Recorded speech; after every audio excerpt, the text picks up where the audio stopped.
Hello दोस्तों, कैसे हो आप सभी। आशा करता हूँ आप लोग अच्छे होंगे। दोस्तों, जैसे हमने बायोलॉजी की अपलोड की थी वीडियो, उसमें से हमारे 6 नंबर का क्वेश्चन फंसा था, जो हमने कहा था बहुत ही इम्पोर्टेंट है। उसी प्रकार से हमने एमसीक्यू, शॉर्ट के आंसर और लॉन्ग के आंसर जो है उसकी वीडियो आज ये अपलोड करने वाला हूँ। इसमें हमने सारे क्वेश्चन लिख के रखे हैं।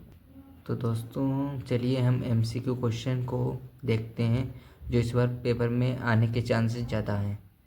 चलिए स्टार्ट करते हैं वीडियो। दोस्तों, तो पहला क्वेश्चन है प्रतिरोध की बीमा क्या है। तो उसका हो जाएगा ml² t⁻³ a की घात -2। उसके बाद में दूसरा क्वेश्चन है समान पदार्थ के दो घनों की भुजाएं क्रमशः L तथा L2 हैं, इसके प्रतिरोध का अनुपात क्या होगा। तो उसमें हो जाएगा जब L और तथा 2L हैं तो 1:2। तो वही हो गया कि 2:1 या 1:2। उसके बाद में तीसरा क्वेश्चन है कि पृथ्वी के चुंबकीय ध्रुवों पर नमन कोण का मान क्या होगा। नमन कोण पर जो है मान 90 डिग्री हो जाएगा।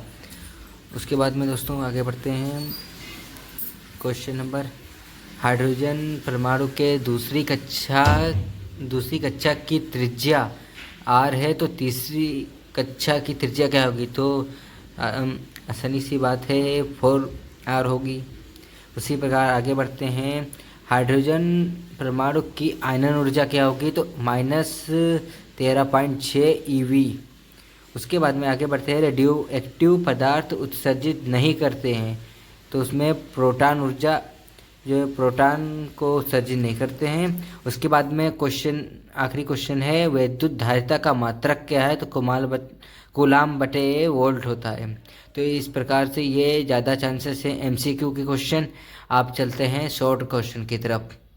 दोस्तों, अब इसमें लॉन्ग और शॉर्ट आंसर पढ़ेंगे। तो पहला है कूलाम का नियम। तो उसमें देखिए कूलाम की परिभाषा पहले याद कर लीजिए कि दो स्थिर बिंदुओं के बीच लगने वाला आकर्षण तथा प्रतिकर्षण बल आवेशों के गुणनफल के अनुक्रमानुपाती होता है और उनके दूरी के वेध क्रमानुपाती होता है। तो यही इस परिभाषा है। देखिए दो स्थिर बिंदुओं आवेशों के बीच लगने वाला आकर्षण तथा प्रतिकर्षण बल आवेशों के गुणनफल के अनुक्रमानुपाती तथा उनके बीच दूरी के व्युत्क्रमानुपाती होता है। तो इसमें पहला समीकरण है F अनुक्रमानुपाती Q1Q2/r², और दूसरा हो जाएगा F अनुक्रमानुपाती 1/r²। तो समीकरण 1 व 2 को मिलाने पर देखिए दोस्तों, F अनुक्रमानुपाती Q1Q2/r²। तो K F बराबर K Q1Q2/r², जहाँ पर K नियतांक हो गया है। हमने देखिए लिखा है जहाँ पर K नियतांक है, जिसकी वैल्यू 1/4πε0 Q1Q2/r² है। ये हो गया कूलाम का नियम। चलिए अब दूसरा जो है क्वेश्चन देखते हैं। दूसरा क्वेश्चन है विद्युत क्षेत्र की तीव्रता द्विध्रुव के कारण। ठीक है, तो विद्युत क्षेत्र की तीव्रता क्या है। एकांक धन परीक्षण आवेश पर लगने वाला बल को विद्युत क्षेत्र की तीव्रता कहते हैं। मतलब ये जो यहाँ पे बिंदु है, ये यहाँ पे धन परीक्षण आवेश है और ये बल है। यहाँ पे जो बल लगेगा उसी को धन परीक्षण आवेश कहेंगे। इसे ई से प्रदर्शित करते हैं। E बराबर F/U0। जहाँ पर E जो है विद्युत क्षेत्र की तीव्रता है, F बल हो गया और U0 बराबर धन परीक्षण आवेश हो गया। इसका मात्रक न्यूटन कूलाम है, जिसको N/C लिख सकते हैं। और इसकी विमा जो है ml मतलब न्यूटन की हो जाएगी mL/T⁻², और कूलाम की हो जाए 80। तो वहाँ पे इसकी विमा बनेगी mL/T⁻3। तो ये इसकी विमा हो जाएगी। दोस्तों, ये गॉस के पेपर में ये very very very important question है। देखिए किसी बंद पृष्ठ से गुजरने वाला विद्युत फ्लक्स उस पृष्ठ पर लगे कुल आवेश का 1/ε0 गुना होता है। तो दोस्तों, जो यहाँ से जो बल लगेगा वही इसका निकालना है। तो इसमें φE बराबर हो जाएगा 1/ε0 गुणे Q। तो यहाँ से φE बराबर Q/ε0। तो वहाँ लिखेंगे प्लस Q। आवेश के कारण P पर तीव्रता क्या होगी। तो वहाँ पे लिखा है E बराबर 4πε0 Q/r²। डी ए बिंदु पर आंतरिक धन कोण, तो टी डब्ल्यू बराबर D A cos theta upon R square. तो उसके बाद आगे देखिए डी ए पर गुजरने वाला विद्युत फ्लक्स, तो डी ई फाई ई बराबर ई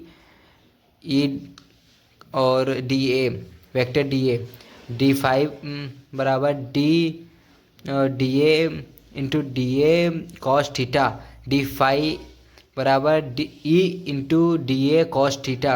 उसके बाद में डी फाइव बराबर 1/4πε0 Q upon R square into D A cos theta, D A E बराबर Q4πε0 D A cos theta upon R square, D five Q1 4πε0 D W.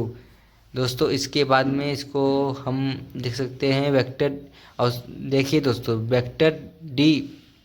Vector B और vector A बराबर B ए cos theta होता है, यह भी आपको पता होना चाहिए। इसके बाद जो संपूर्ण पृष्ठ पे गुजरने वाला विद्युत फ्लक्स, तो फाई ई बराबर Q/4πε0 समाकलन डी डब्ल्यू, चूँकि समाकलन डी डब्ल्यू बराबर 4π होता है, तो फाई ई बराबर Q/4πε0 इंटू 4π, और 4π से 4π कट गया तो ई बराबर Q/ε0।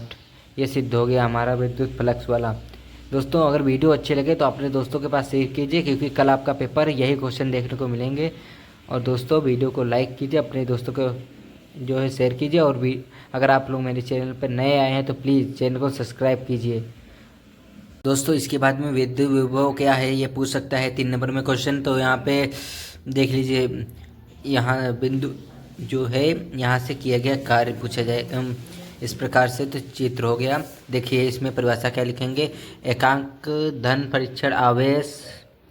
देखिए इसमें एकांक धन परीक्षण आवेश को अनंत से विद्युत क्षेत्र के भीतर किसी बिंदु तक लाने में किया गया कार्य विद्युत विभव कहलाता है। इसे V से प्रदर्शित करते हैं, तो इसका सूत्र हो जाएगा V बराबर W upon omega upon Q not, इसका मात्रक जूल प्रति कूलाम, या कूलाम को वोल्ट भी लिख, या इसका मात्रक मतलब वोल्ट भी हो सकता है। विमा उसकी हो जाएगी जूल की हो जाएगी mL²T-2, और उसकी कूलाम की विमा 80 हो जाएगी। तो यहाँ पे सूत्र इसका विमा बन जाएगा mL²T⁻3 1 तो उसके बाद में दोस्तों देखते हैं अगला क्वेश्चन, अनुगमन वेग के आधार पर ओम के नियम का निगमन। ओम का नियम तो आपने हाई स्कूल में दोस्तों पढ़ा ही होगा, इसके निगमन देख लीजिए। तो यहाँ पे है, माना एक लंबाई का एक तार है जो अनुप्रस्थ काट का क्षेत्रफल a है। जब एक सिरे के बीच विभवांतर स्थापित किया जाए तो इनमें धारा I प्रवाहित होने लगती है। दोस्तों इस प्रकार से चित्र बनेगा इसको, और आगे देखिए हम इसका निगमन कर रहे हैं। दोस्तों I निगमन देखिए, I बराबर NEADVD, ये फर्स्ट समीकरण हो गया। उसके बाद में चालक के प्रत्येक बिंदु पर विद्युत क्षेत्र की तीव्रता, तो E/VL सेकेंड समीकरण हो गया। उसके बाद में विद्युत क्षेत्र के कारण प्रत्येक इलेक्ट्रॉन पर आरोपित बल, तो F बराबर कैपिटल E, तो F बराबर कैपिटल E। यहाँ पे देखिए समीकरण V/L रखा गया है, तो यहाँ पे स्मॉल e जो है फिर E का मान रखा जाएगा V/L, थर्ड ये समीकरण हो जाएगा। उसके बाद में यदि इलेक्ट्रॉन का द्रव्यमान m हो तो इसमें उत्पन्न त्वरण, तो A बराबर FM, E बराबर FeVmL, क्योंकि FM। उसके बाद में ये चौथा हो गया। चौथा के बाद में देखिए वेग में वृद्धि, तो A बराबर टाउ हो जाएगा। फिर इसमें लिखेंगे, माना E की अनुपस्थिति में उसमें वेग या तथा E की उपस्थिति में बढ़कर U1 + A टाउ1 हो जाता है, तो इस प्रकार अन्य इलेक्ट्रॉनों का वेग U2 + टाउ2 या U3 + A टाउ3 ... UN + A tau n। तो औसत वेग में अनुगमन क्या होगा, देखिए VD बराबर U1 + A टाउ1 फिर प्लस U2 A टाउ2 प्लस U3 ए टाउ 3 फिर dot dot dot UN plus A tau N बटे N हो जाएगा। तो इसमें हो जाएगा कि जो U कॉमन है इसको हम एक साइड में लिख लेंगे, U1 U2 U3 dot dot dot UN upon N plus यहाँ पे फिर A कॉमन मिल रहा है तो इसमें A कॉमन हो गया। उसके बाद में टाउ 1 टाउ 2 और tau 3 dot dot tau N upon N, इसको इस तरह से लिख लिया चूँकि U1 U2 U3 dot dot N upon N बराबर 0 हो जाएगा क्योंकि ये उसमें वेग है।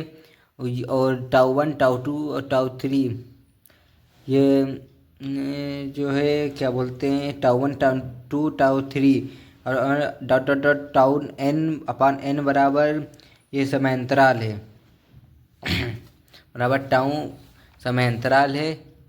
इसके बाद में देखो VD 0 अपॉन ए टाउ, तो VD बराबर ए टाउ, ये पांचवा समीकरण हो गया।